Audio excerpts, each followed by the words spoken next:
दीपक देता है रोशनी फैलाने की प्रेरणा, फलदायी वृक्ष देता है देने की प्रेरणा, मधुबन देता है महकते रहने की प्रेरणा, महान व्यक्ति देते हैं जीवन जीने की प्रेरणा। आओ प्रेरणा से दें हम सभी को प्रेरणा।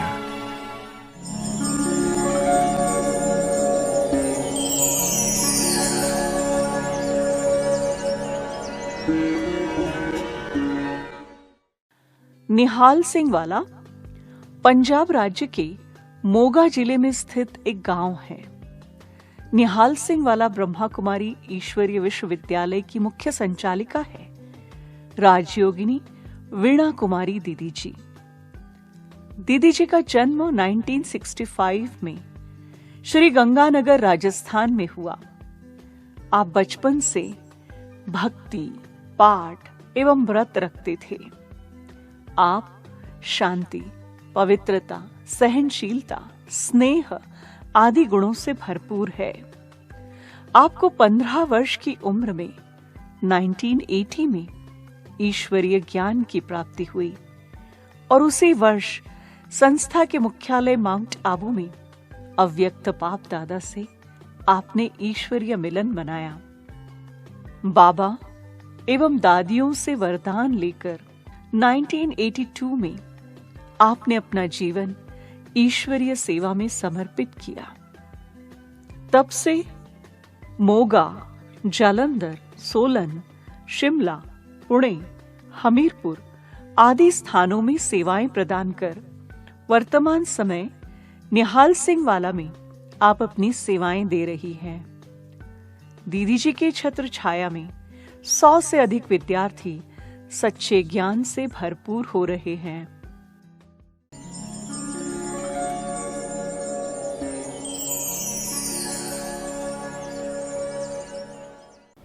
ओम शांति। बचपन से ही भक्ति के संस्कार थे, क्योंकि माताजी और पिताजी सुबह अमृत वेले 4 बजे उठ के भक्ति करते थे। मंदिर में जाना, गुरुद्वारे में जाना, तो हमारे अंदर भी वही संस्कार आ गए। मैं भी 4 बजे उठ के गुरुद्वारे भी जाती थी और मंदिर भी जाती थी। तो बचपन से ये था कि दुनिया से अलग जीवन बनानी है। तो फिर एक आनंदपुर वालों के सत्संग में जाती थी मैं। तो मम्मी के साथ जहाँ भी सत्संग होना वहीं जाना। तो आके घर में फिर मम्मी की चुन्नी लेके साड़ी बना के, तो मैंने कहना मैं भी बाई जी बन गई, तो उनको ज्ञान सुनाना, परमात्मा का संदेश। लेकिन मालूम नहीं था कि भगवान कौन है।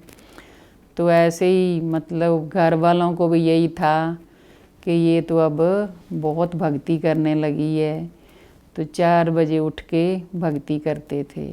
तो उसके बाद मतलब पढ़ाई करते, तो 8वीं क्लास में जब मैं पढ़ती थी तब फिर ज्ञान मिला। तो ज्ञान में आने के लिए मेरे जो ब्रदर थे लौकिक, वो पहले ज्ञान में आए। तो उसके बाद वो जब घर में आते थे तो वो ये बताते थे कि सतयुगी दुनिया आने वाली है।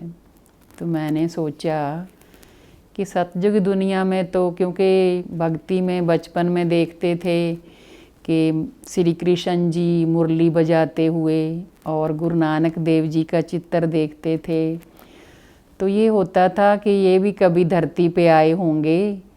तो जब भाई आके सुनाते थे, आश्रम से आके ज्ञान की बातें सुनाते थे और सतयुगी दुनिया की बातें सुनाते थे कि अच्छी दुनिया वो आने वाली है, तो मैंने भाई को बोला कि मैं भी उस दुनिया में जा सकती हूँ। तो भाई कहते कि वहाँ आप पहले आश्रम में चलो, वहाँ ज्ञान सुनो। तो माँ बाप कहते थे कि नहीं, लड़कियाँ नहीं जाती। तो 1 महीना मतलब ऐसे ही वो बोलते रहे कि चलो आश्रम।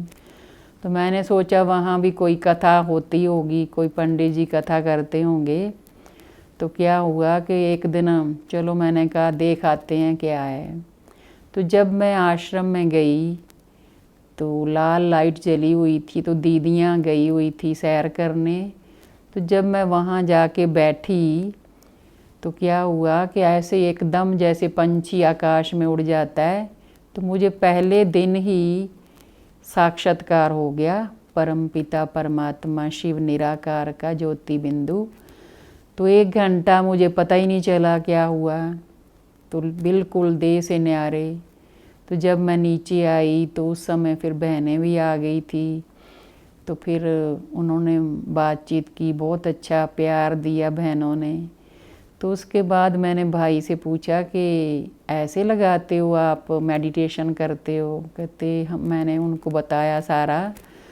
तो वो कहते हाँ देखो, आपको तो पहले दिन ही बाबा ने देखो साक्षात्कार करा दिया। तो जिस भगवान को हम ढूंढते थे, कभी मंदिर में, कभी मस्जिद में, कभी गुरुद्वारे में, तो वो पहले दिन ही बाबा ने अपना दर्शन या साक्षात्कार करा दिया। तो ऐसे करते फिर मैं रोज़ ही जाने लगी सत्संग में, क्लास करने जाने लगी सुबह भी।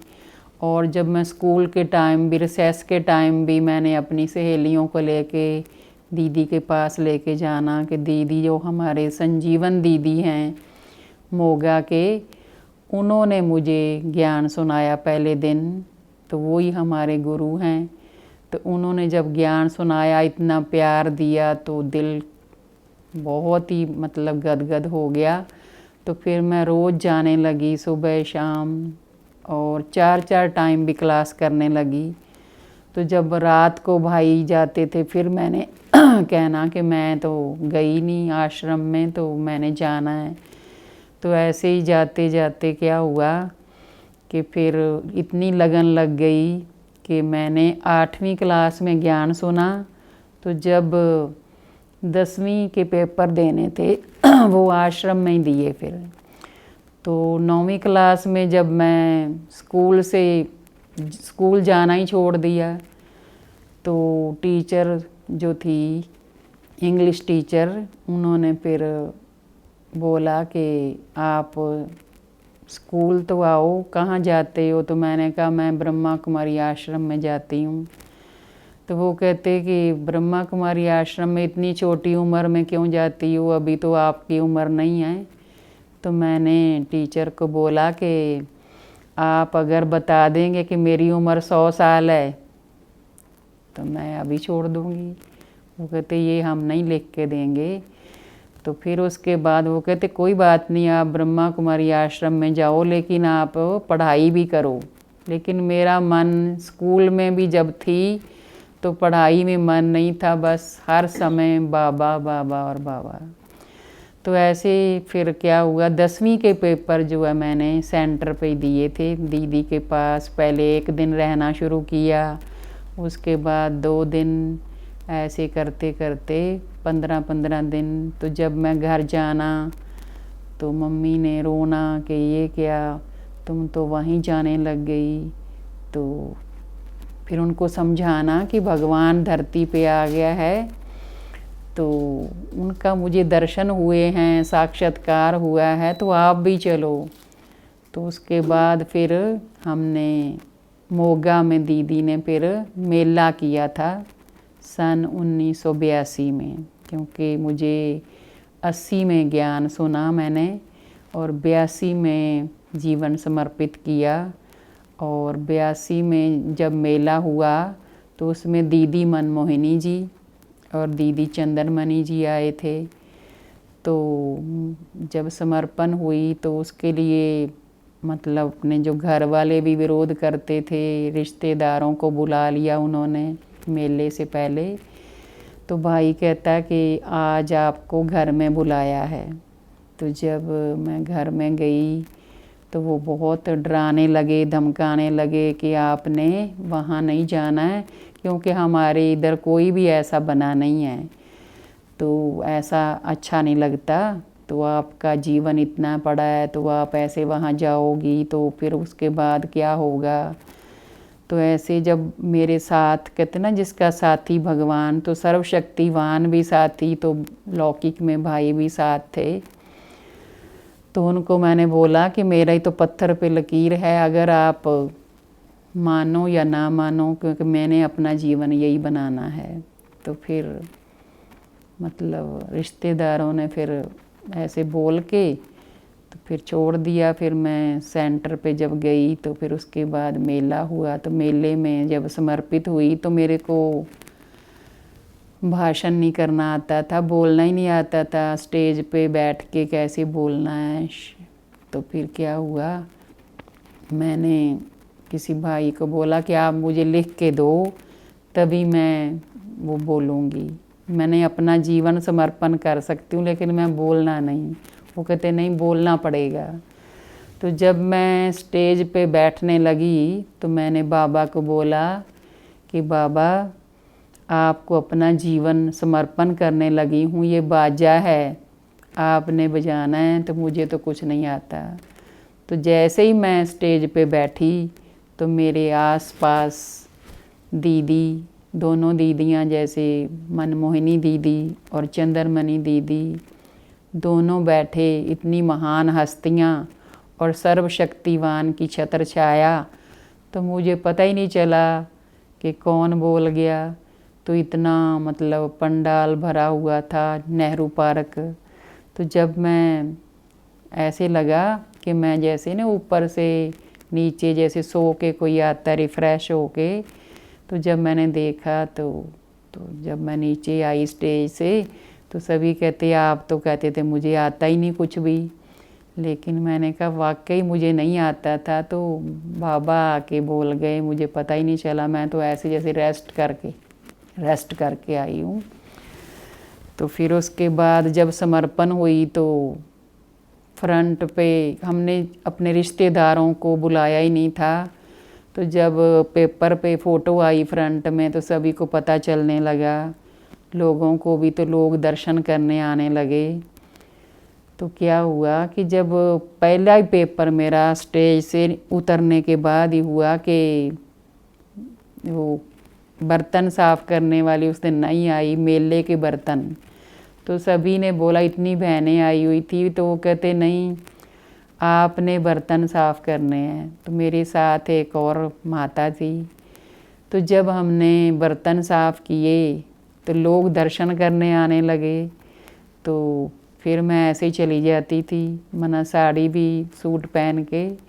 तो जब सभी मतलब आते थे दर्शन करने के लिए, टीचर जो मेरी टीचर थी, कोई इंग्लिश टीचर, कोई साइंस की टीचर, वो कहते वाह आपने बहुत अच्छा जीवन बनाया है। तो उनको मैंने कहा आप भी बना सकते हो, आप भी आके ज्ञान सुनो, परमात्मा धरती पे आ चुके हैं। हमारे आदरणीय शुक्ला दीदी जी, जब हमारा जो कन्या कुमारियों का वो था कि ड्यूटी लगी थी कि भोग बांटना है बाबा का सतगुरुवार का, तो जब सभी चले गए तो लास्ट में शुक्ला दीदी जो जलंधर वाले हैं उन्होंने बोला कि दीदी इस कन्या ने समर्पण होना है।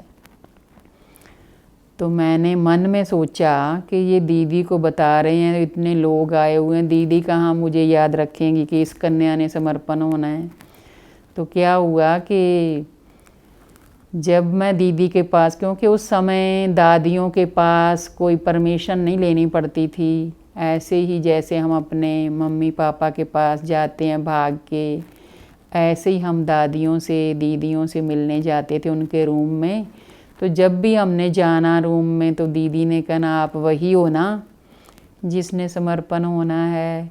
अच्छा, तो फिर उस समय गो सुन कम सुन की टोली भी देते थे।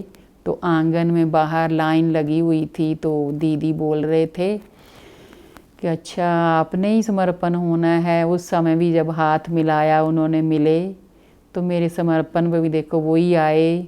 तो पहली बार जब हम बाबा से मिलन हुआ तो क्या हुआ कि मैं 80 में जब गई थी दीदी मना अपने संजीवन दीदी के साथ, तो सूट पहन के गए। एक और फ्रेंड थी मेरी, तो वो कहते कि जो भगवान से मिलने के लिए टीचर बहनें आगे आ सकती हैं।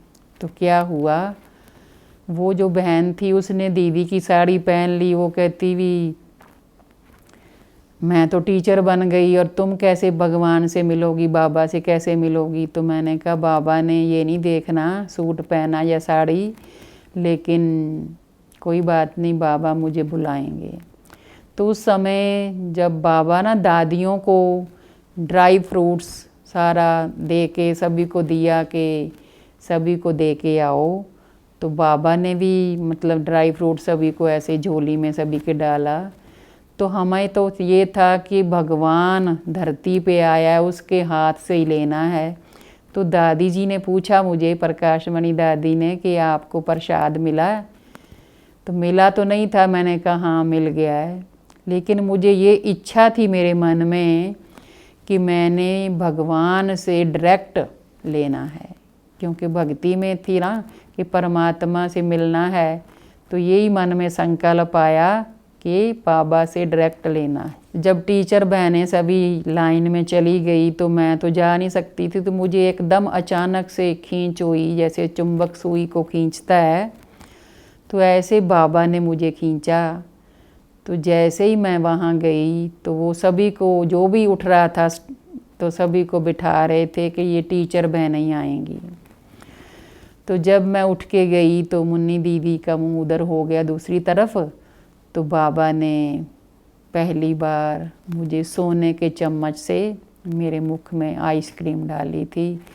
तो बस यही था मन में कि भगवान कहते ना, तुम्हें खाते हुए भी देखूं और तुम्हारे हाथ से ही लूँगी मैं प्रसाद, और किसी से नहीं लूँगी। तो वो जो मन का संकल्प था वो बाबा ने कैसे पूरा किया। तो बाबा तो सर्वशक्तिवान हमारा जो साथी है, उससे अगर हम मन का जो भी संकल्प अभी भी करते हैं तो बाबा पूरा साथ देते हैं। तो बाबा ने यही वरदान दिया कि संतुष्ट आत्मा हो। तो मैंने कहा हाँ जी, संतुष्ट आत्मा, क्योंकि जब मन का संकल्प ही बाबा ने पूरा कर दिया। तो फिर एक बार फिर हम जब बाबा से दूसरी बार मिलने गए तो हम सभी आगे आगे बैठते थे कि पहले हम बैठें, बाबा की दृष्टि हम पर पड़े। पता नहीं था ना कि भगवान की तो दृष्टि चाहे कोई पताल में भी बैठा है, चाहे किसी भी कोने में बैठा है, तो वहाँ पड़ती है। लेकिन बच्चे थे तो हम आगे बैठे, माना 3 बजे के बैठे। तो क्या हुआ, शाम को जब 6 बजे बाबा आते थे, तो जब जो सेवादारियों की ड्यूटी थी वो कहते आप ना पीछे चले जाओ, यहाँ दादियाँ बैठेंगी। पहले दादियाँ नीचे बैठती थी, गद्दी लगा के सभी की एक लाइन होती थी। तो जब हम सभी पीछे बैठे जब जाके, तो मन बड़ा ख़राब हुआ। तो मन में आया कि बाबा देखो, हमने तो आज खाना भी नहीं खाया, 3 बजे के बैठे हैं, तो हमें पीछे बिठा दिया। तो ऐसे मन में संकल्प कर रहे थे। तो जब बाबा आए तो बाबा ने जब मुरली चलाई तो पहला ही वरदान बाबा ने यही दिया, मुरली में पहला महावाक्य यही उच्चारण किया कि आज बाप दादा उन बच्चों को देख रहे हैं जो दूर बैठे भी मेरे नैनों में समाये हुए हैं। तो बस फिर आँखों से आंसू धारा बह निकली कि देखो हम भगवान से कैसे कर रहे थे गिला शिकवा, तो बाबा ने कैसे मन की बात, देखो मेरे लिए मुरली आई है ये। तो ऐसे फिर बहुत अच्छा लगा, बहुत खुशी हुई। तो उसके बाद फिर मैंने कभी नहीं सोचा कि मैं आगे बैठूं या पीछे बैठूं। तो बाबा को यही कहती हूँ कि यहाँ सीट मिले तो बाबा हमें बिठाएंगे, तो जहीं वहीं बैठेंगे। फिर एक बार मैं मोगा में रहती थी दीदी के पास, तो पार्टी जाने वाली थी मधुबन। तो अचानक हमारे रिश्तेदारों में किसी की डेथ हो गई थी, तो कैंसिल हो गया प्रोग्राम। तो फिर वो कहते दूसरी पार्टी जाएगी। तो मेरे को संकल्प था कि हमारा मिस नहीं होना चाहिए बाबा से मिलन। तो क्या हुआ, तो 18 जनवरी का दिन था। तो दीदी ने कहा आप भोग लगाओ आज, संजीवन दीदी ने। तो जब मैं बाबा के पास भोग लगाने पहुंची तो मैंने कहा बाबा मैं आपको भोग नहीं लगाऊंगी अभी, पहले आप मेरी बात सुनो। आप मतलब किसकी मानते हो? हम तो आपके बच्चे, मैं तब मानूंगी जब मेरा बाप है, जब मेरी बात आप मानेंगे। जिद कर ली तो जिद क्या की, तो मैंने पहला संकल्प यही कहा बाबा से कि बाबा आज ही मधुबन से मुझे फ़ोन आना चाहिए। और दूसरा संकल्प कि बाबा जब मैं मधुबन में आऊं तो आपने मुझे कुछ भी कहना है, चाहे थप्पड़ भी मारो, सारी सभा में मुझे आपने बुलाना है। तो 2 संकल्प कर लिए। तो क्या हुआ, जब मैं बाबा को भोग स्वीकार करा के नीचे आई तो मैं अभी कुछ काम करने लगी थी, झाड़ू पोछा, तो इतने में क्या हुआ, फ़ोन आ गया मधुबन से अमीर चंद भाई जी का। तो कहते कौन, वीना बहन बोल रही हो? मैंने कहा हाँ जी। तो कहते आपकी जो पार्टी कैंसिल हो गई थी, तो हमने सुबह 6 बजे राम श्लोक भाई से बोला था कि वो सभी आ सकते हैं। मैंने कहा सभी आ सकते हैं? कहते हाँ। तो पहला संकल्प पूरा हो गया कि हम मधुबन फिर जब गए तो वहाँ जब बैठे तो मेरे को मधुबन में अभी भी जब जाते हैं तो ये नहीं होता कि कौन अपना, जो अपने साथ गए उनके साथ ही बैठे, कोई भी बैठा हो। तो बाबा ने फिर बोला कि पंजाब वाली टीचर बहनें हाथ खड़ा करो। तो मैंने ऐसे थोड़ा सा हाथ खड़ा किया तो बाबा ने कहा आप पंजाब के नहीं हो? तो मैंने आसपास देखा तो वो मेरे पास सारी गुजरात की टीचर बहनें बैठी थी। वो कहते बाबा आपको बोल रहे हैं, हमारे नहीं, हम तो सारे गुजरात के हैं। अच्छा, मैंने कहा। तो बाबा ने कहा बच्ची आप पंजाब की नहीं हो, हाथ इतना लंबा ऊंचा खड़ा करो। तो फिर मैंने खड़ा किया। तो मतलब जो संकल्प था तो वो बाबा ने पूरा किया। पार्टी भी चली गई तो बाबा ने मधुबन में बुलाया। तो कैसे, तो उस समय फिर सभी जैसे भाग भाग के जाते थे बाबा के पास मिलने के लिए। तो हम ऐसे भागते नहीं, तो मुझे जब बाबा बुलाएं, माना बाबा की कशिश होती थी। जैसे ओम शांति भवन में भी बाबा से जब मिलन हुआ तो ऐसे बाबा जब खींचते थे, जैसे चुंबक सुई को खींचता है, तो ऐसे मैं उठ के चली जाती थी। तो बाबा वरदान देते थे, टोली देते थे। तो फिर बाद में पता चलता था कि मैं बाबा से मिल के आ गई हूँ।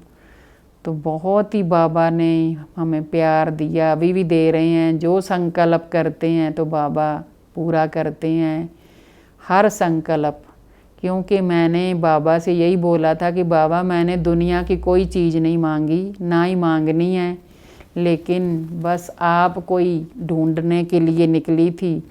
तो अब आप मिल गए तो सब कुछ मिल गया। तो ऐसे ही एक बार ये टीचर बहनों की वो ट्रांसफ़र वाला ही सुना दूँ। सन 99 में टीचर बहनों की वो हुई, ट्रांसफ़र हुई थी। तो मेरी जींद में हुई थी। तो मेरे गाल ब्लैडर में 2 स्टोन थी।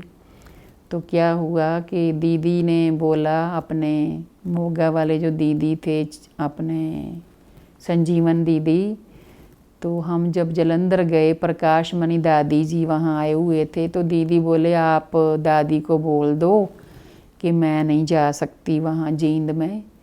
तो मैंने कहा नहीं, मैं नहीं बोलूँगी, क्योंकि ये दादी का ऑर्डर नहीं है, बाबा का ऑर्डर है। तो हम ज़रूर मानेंगे, कोई बात नहीं, वो थोड़ा जंगल में थोड़ी भेज रहे हैं। तो जब मैं नहीं बोला तो फिर जब वहाँ जींद गए, तो जींद में जाने से पहले ही जब मैं बाबा से मुलाकात कर रही थी, बाबा को भोग, खाने का भोग स्वीकार करा रही थी, उस समय ही मुझे ऐसे जैसे लाइट, बाबा की किरणें मेरे गाल ब्लैडर पे पड़ रही हैं। तो ऐसे मुझे अच्छा अनुभव हुआ। तो जब मैं वहाँ पहुँची तो वहाँ भी 40 डॉक्टर ज्ञान में चलते थे। तो वो कहते दीदी आप यहाँ ही चेक करवा लो। तो मैंने कहा मैंने तो अल्ट्रासाउंड पहले ही कराया हुआ है, 2 स्टोन हैं। तो 40 दिन में ही बाबा ने वो 2 स्टोन ख़त्म कर दी। तो तो 40 दिन के बाद जब मैं वापस आई, ना वापस नहीं, 40 दिन के बाद जब वो कहते दीदी आप जा रहे हो अभी फिर चेक करा के जाओ, तो डॉक्टर के पास जब गए चेक कराने तो वो कहते कहाँ चली गई, स्टोन आपकी 2 थी, आपने दीदी कोई दवाई भी नहीं खाई। वो पजल सा हो गया डॉक्टर। उसने फिर अपनी मिसेज को बुलाया कि आप देखो, तो उन्होंने भी देखा अल्ट्रासाउंड कर, वो कहते नहीं कुछ नहीं है। तो वो कहते आप सच बताओ। मैंने कहा मैं सच बताती हूँ कि मैंने कोई दवाई नहीं खाई, सुप्रीम सर्जन जो है हमारा उसने मुझे दवाई दी है।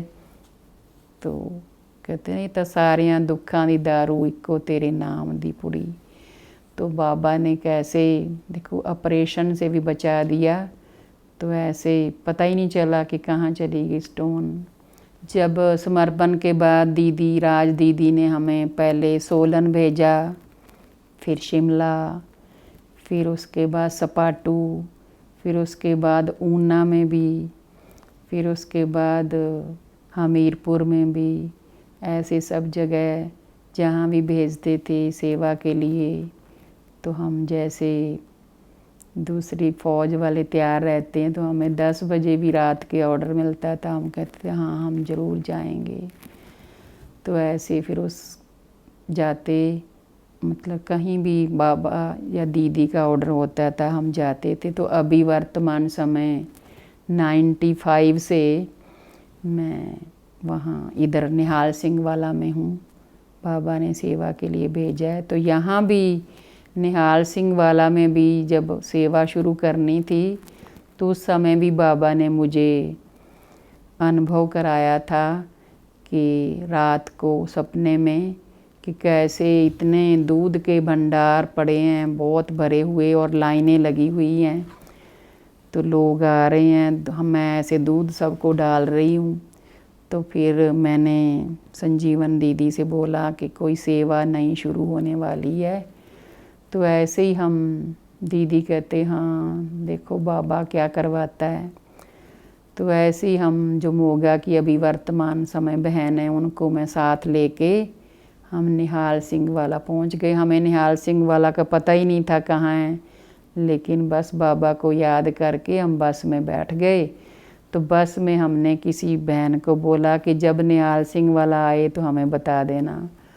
तो यहाँ जब हम आए तो वो राज सरपंच का मतलब एड्रेस लिया हुआ था हमने उनके बुआ जी से जगरावां से। तो वहाँ हम पूछ के तो उनके पास पहुँचे, राज सरपंच भाई के पास। तो उनको हमने बोला कि यहाँ हम ज्ञान सुनाना चाहते हैं। तो वो कहते हाँ ज़रूर, हमारे बुआ जी भी ज्ञान में चलते हैं, तो आप भी ज्ञान सुनाओ जितना दिन मर्जी। तो हमने कहा हम सुबह आएंगे आपके पास, तो आप ये टेंट वगैरह लगवा के रखना। तो उन्होंने हमें जगह दिखाई। तो मंडी में ही मेन उन्होंने टेंट लगवा के रखा। तो जब हम 9 बजे पहुँचे, सारी तैयारी थी, तो 4 दिन हमने प्रदर्शनी लगाई।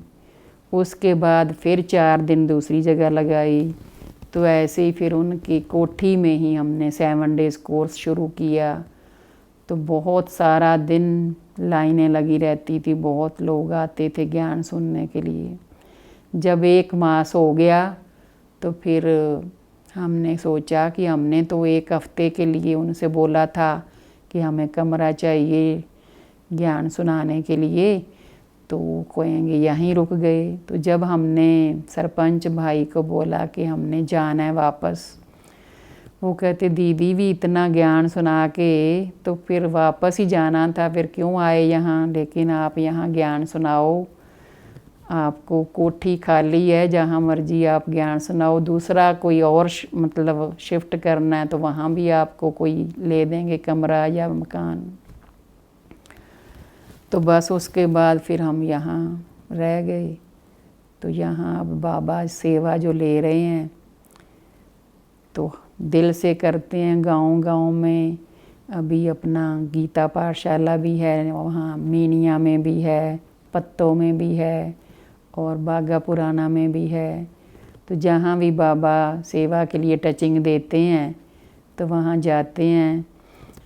तो अभी वर्तमान समय में यही पुरुषार्थ करती हूँ कि जब भी मैं सैर पे भी जाती हूँ तो मैं यही बाबा से कहती हूँ कि बाबा जो भी मुझे देखे वो आपका बन जाए। मेरे मन में हर समय संकल्प रहता है। और सुबह से लेके अमृत वेला 3:30 या 2-2:30 बजे भी जब भी बाबा जगाए मैं उठती हूँ और यही संकल्प रहता है कि सब के प्रति अच्छी भावना, मतलब अच्छा सोचेंगे, कहते ना अच्छा बनेंगे, जैसा सोचेंगे वैसा बनेंगे। तो सब के प्रति शुभ भावना रहती है। और सुबह शाम भी मैं बाबा को याद करके विश्व के ग्लोब के ऊपर बैठ के सारे विश्व को शांति की किरणें, शक्ति की किरणें, पवित्रता की किरणें देती हूँ।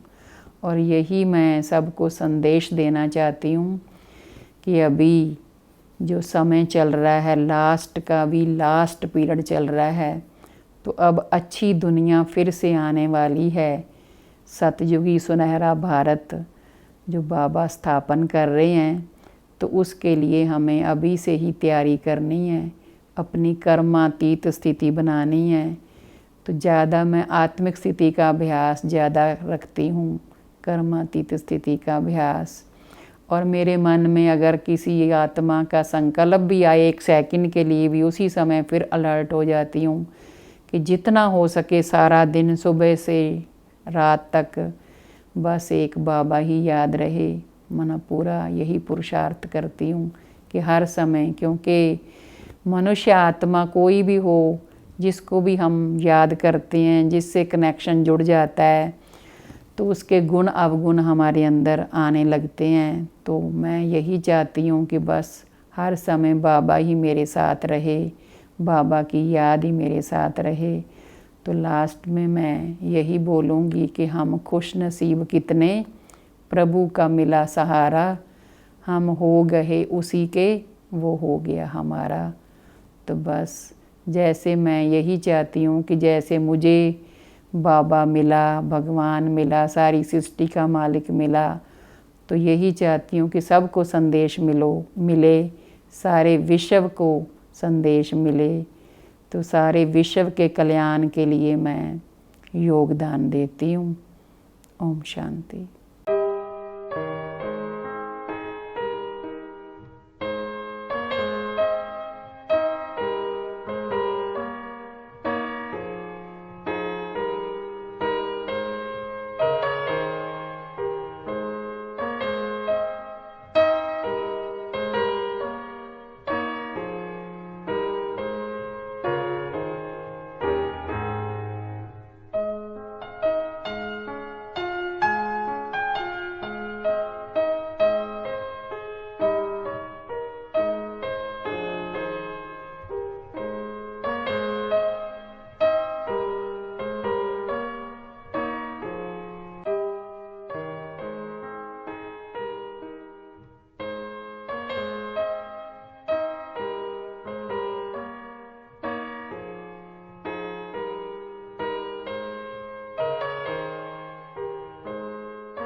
आदरणीय दीदी बीना जी, जो कि शांति की देवी है, ममता की मूर्त है, पिछले कई वर्षों से हमारे इस शहर में ज्ञान की वर्षा बरसा रहे हैं।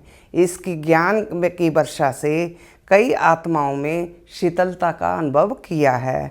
मैं शुक्रगुजार हूँ हमारे आदरणीय दीदी, जो कि इस संस्था में जहाँ कर हमने परमात्मा और सुख शांति का सच्चा अनुभव किया है। वीना दीदी जो इस आश्रम में टीचर हैं, बहुत अच्छे हैं। उनका प्यार, उनकी दिनचर्या बहुत अच्छी है, बहुत अच्छा गाइड करते हैं, परमात्मा का ज्ञान बहुत अच्छा देते हैं। उनका स्वभाव बहुत अच्छा है। आप भी सारा दिन खुश रहते हैं और सब परिवार को खुश रखते हैं। ਲਾਲਾ ਮੇਰਚੰਦ ਜੀ ਨਾਲ ਲੈ ਕੇ ਆਏ ਸੀਗੇ। ਉਹਨੂੰ ਜਦੋਂ ਲੈ ਕੇ ਆਏ ਮੰਡੀ ਦੇ ਵਿੱਚ ਬੜੇ ਧੂਮਧਾਮ ਦੇ ਨਾਲ ਕਲਾਸਿਸ ਇਹਨਾਂ ਨੇ ਲਾਈਆਂ। ਬੜਾ ਨੇਕ ਸੁਭਾਅ, ਬੜੇ ਢੰਗ ਤਰੀਕੇ ਨਾਲ ਕਲਾਸਾਂ ਲਾ ਕੇ ਹਰੇਕ ਨੂੰ ਸਰਲ ਵਿਆਖਿਆ ਸੁਣਾਈ ਇਹਨਾਂ ਨੇ। ਹਰੇਕ ਸਾਲ ਦੀ ਸਾਲ ਸ਼ੰਕਰ ਭਗਵਾਨ ਦੀ ਸ਼ਿਵਰਾਤਰੀ, ਜਨਮਅਸ਼ਟਮੀ, ਬਾਬਾ ਜੀ ਦੇ ਜਾਂ ਆਪਣਾ ਦਿਹਾੜਾ, ਜਨਮ ਦਿਹਾੜਾ ਦਿਨ ਮਨਾਉਂਦੇ ਆ। ਹਰੇਕ ਰਕਸ਼ਾ ਬੰਧਨ ਨੂੰ ਵੀ ਥਾਣੇ ਸਟੇਡੀਅਮ ਦਫ਼ਤਰ। ਤੇ ਮੈਂ ਇੱਕ ਆਪਣੇ ਦਿਲ ਦੀ ਗੱਲ ਸੁਣਾਉਣ ਲੱਗਿਆ, ਬਾਬਾ ਸੰਤ ਬਾਬਾ ਨਾਰ ਸਿੰਘ ਜੀ ਹੋਏ ਆ ਸਨੇਰਾ ਵਾਲੇ, ਉਹਨਾਂ ਨੂੰ ਵੀ ਇੱਥੇ ਲਿਆ ਕੇ,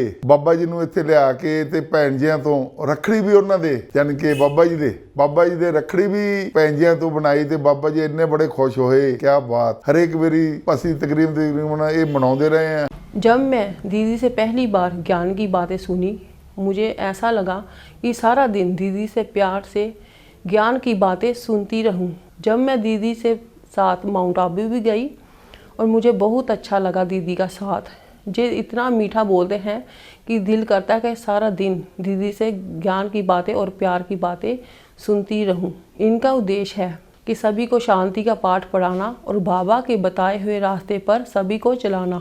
दीदी बोलते हैं कि अगर कोई मुझे को कुछ बोलता है उसके लिए पॉजिटिव सोचना है, उसको कभी ऐसे नहीं बोलना कि ये कोई नेगेटिव है, सब उसके लिए पॉजिटिव सोचना है। कहते हैं जैसा सोचेंगे वैसा बनेंगे। ये दीदी की विशेषता है कि सबको माँ जैसा प्यार करते हैं और सबके लिए पॉजिटिवता का गुण देखा है मैंने दीदी के लिए। ਬੀਨਾ ਕੁਮਾਰੀ ਜੀ ਇਸ ਆਸ਼ਰਮ ਨੂੰ ਚਲਾ ਰਹੇ ਹਨ। ਜਦੋਂ ਤੋਂ ਮੈਂ ਇਹਨਾਂ ਦੇ ਨਾਲ ਮਿਲਿਆ ਹਾਂ, ਇਹਨਾਂ ਦੇ ਦਰਸ਼ਨ ਕੀਤੇ ਹਨ, ਕਿਉਂਕਿ ਇਹਨਾਂ ਦੇ ਬ੍ਰਦਰ ਭਰਾ ਬਲਦੇਵ ਕੁਮਾਰ ਜੀ, ਉਹਨਾਂ ਦੇ ਸਾਡੇ ਨਿੱਜੀ ਸੰਬੰਧ ਸਨ ਤੇ ਭੈਣ ਜੀ, ਉਹਨਾਂ ਦੇ ਭੈਣ ਜੀ ਤੇ ਸਾਡੇ ਭੈਣ ਜੀ ਆ, ਕਿਉਂਕਿ ਦਿਲੋਂ ਅਸੀਂ ਭੈਣ ਭਰਾ ਦਾ ਨਾਤਾ ਸਾਡਾ। ਇਹਨਾਂ ਦੇ ਨਾਲ ਮਿਲ ਕੇ ਜਦੋਂ ਇਹਨਾਂ ਦੀ ਅਸੀਂ ਕਥਾ ਵਾਰਤਾ ਸੁਣੀ ਜਾਂ ਇਹਨਾਂ ਨੂੰ ਆ ਕੇ ਦੇਖਿਆ, ਇਹਨਾਂ ਦੀ ਨੇਚਰ ਇੰਨੀ ਵਧੀਆ ਕਿ ਜਿੰਨੀ ਵੀ ਸੰਗਤ ਇੱਥੇ ਆਉਂਦੀ ਆ ਤਾਂ ਉਹ ਇਹਨਾਂ ਦੇ ਮਤਲਬ ਰੀਣੀ ਹੋ ਜਾਂਦੇ ਆ।